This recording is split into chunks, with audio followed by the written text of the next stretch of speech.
Tumaas nga ang emosyon dito sa tapat ng Bureau of Animal Industry ng Department of Agriculture dito sa Quezon City dahil nga Rafi, yung iba sa ating mga kapuso ay alas 2 pa lamang ng madaling araw ay nakapila na para nga sa murang bigas at sumama ang loob ng iba dahil nga pumila sila ng madaling araw, yun pala ay simula na ng online appointment para maka-avail ng 20 pesos na bigas.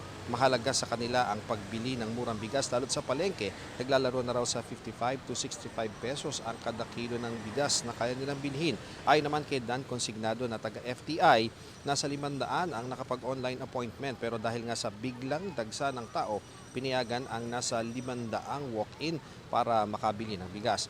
Ayon kay Lola Mila Baile, 72 years old, hindi nila alam na may appointment na kaya tiniis nilang gutom, puyat at pagod sa pagpila nila. Sila nga daw ay 1 a.m. pa lang narito na. Napakahalaga raw ng murang bigas. Si Nelia Gala naman, anak na si Ronaldin, ang gumawa ng appointment kaya nakabili ng bigas na 20 pesos. Ayon kay Ronaldin, nag-click lamang siya sa link ng Kadiwa ng Pangulo.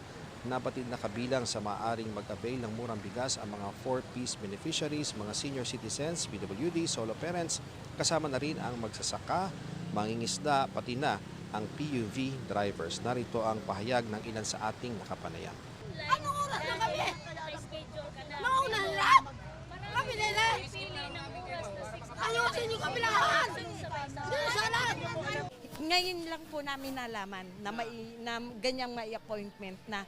Ngayon, kanina, nung kami nakapila, hindi namin malaman kung kami uuwi na.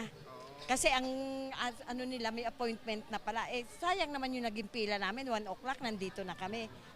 Nalaman ko po doon sa kaibigan ko talaga kasi nag-usap-usap kaming pipila naman. Ngayon sabi, hoy, hindi na tayo pwede, kailangan makaregister na, nag-ano na yung sa Kadiwa.